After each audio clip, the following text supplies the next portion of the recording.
résultat. Il y a un exemple souvent que je raconte aux étudiants pour leur dire, c'est une histoire avec le prophète Mahomet, paix et lumière sur lui.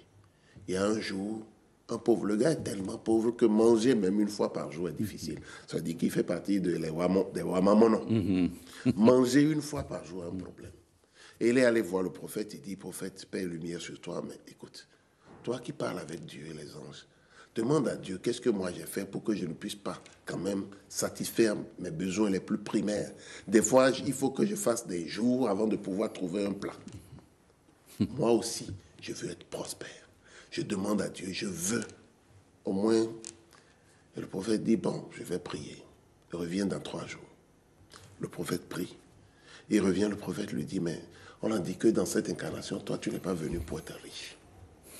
Mais comme tu as demandé, et là, je fais rappel à un verset biblique qui dit « Demandez, l'on vous donnera ». Comme tu as demandé, nous allons t'accorder l'accès à la prospérité matérielle. Mais cette prospérité ne va durer que 7 ans. Au bout de 7 ans, tu seras plus pauvre que tu ne l'es à présent. Si tu acceptes, je présenterai tes requêtes et tu vas devenir prospère. Le gars dit, là où il est là, est-ce que vous avez jamais vécu une situation où vous n'avez pas d'argent? Vous avez votre enfant qui est malade, qui pleure, et vous-même vous pleurez. Mais vous ne pleurez pas parce que l'enfant est malade, non. Mais vous pleurez parce que vous n'avez pas d'argent. Et vous n'avez pas de solution. C'est-à-dire, le gars dit, mais écoutez, je peux être riche 7 ans. Attends, autant aller, je n'ai rien à perdre, donc je vais être riche pendant 7 ans. Même si après les 7 ans, je dois devenir pauvre, qu'il en soit. Après les 7 ans, il est devenu encore plus riche. La 8e année. La 9e année, il est devenu encore très riche. Alors il est allé voir le prophète et dit, mais prophète, je sais que Dieu ne ment pas. Et que je ne comprends pas ce qui m'arrive. Très bien. Mais les 7 ans sont passés et la richesse ne fait que se croître. Le prophète dit, c'est vrai, Dieu ne ment pas. Le prophète demande à Dieu, mais les 7 ans sont passés et il devient de plus en plus riche. Et Dieu dit, mais la façon dont il a utilisé ce que je lui ai donné ne me permet plus aujourd'hui de la lui retirer. Il est devenu ma mère dans la société. Et le prophète dit, mais attends, comment tu as utilisé? Parce que Dieu a demandé au prophète, demande-lui comment il a utilisé la richesse.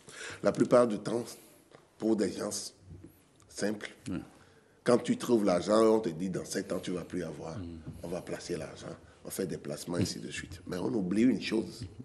Nous plaçons toujours dans des banques où règne la rouille, le vol, la mythe.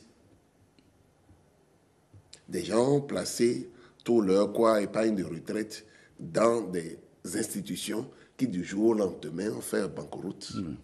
Des gens ont placé dans des investissements qui du jour au lendemain ont fait banqueroute. Mais où est-ce que nous pouvons placer pour que ce soit des placements sûrs? On dit épargner dans les banques célestes, là où ne règne ni voleur, ni rouille, ni mythe. C'est où ces banques célestes? Et c'est où le guichet de ces banques célestes? C'est comme un homme célèbre qui a été approché par un de ses amis qui lui a dit « J'ai besoin d'argent ». Il lui a donné l'argent et lui a remis une lettre. Il dit « Ne te presse pas de me rembourser. Le jour où j'aurai besoin de mon argent, quelqu'un comme toi viendrait à toi. Donne-lui alors cet argent accompagné de cette lettre et qu'il puisse en faire autant. » Alors, le prophète lui demande, mais tu as utilisé l'argent comment? Il dit, mais non. Moi, j'ai utilisé l'argent comme toutes les fois que je dois acheter quelque chose, toutes les fois où je dois faire quelque chose, je le fais en double. J'ai un pour moi et pour ma famille, et l'autre, je le donne à quelqu'un qui est dans le besoin. Et il dit, alors, j'ai compris. C'est pour ça que l'Éternel a dit qu'il ne peut plus te l'arracher. Des fois, nos tables sont tellement pourvues. Nous mangeons, il reste, on jette à la poubelle. En ce même temps, à 50 mètres, à 100 mètres, il y a des gens qui cherchent juste une poignée pour manger. Nous avons des habits qu'on achète, qu'on ne porte même pas, qu'on jette à la poubelle. Parce que bon, on est devenu peut-être plus gros, plus maigre, selon le cas. Bref, de sorte que En fait, on fait de la consommation ostentatoire, pendant que d'autres, très proches de nous, Oui. sont juste dans de très petits besoins, que nous pouvons bien sûr aider. Devenons les mains de Dieu, et nous n'allons plus jamais souffrir du manque. C'est également un sacrifice. J'ai dit. Alors, Wilfried Apovo, est-ce que la prospérité est contraire au principe divin? Parce qu'on entend dire dans les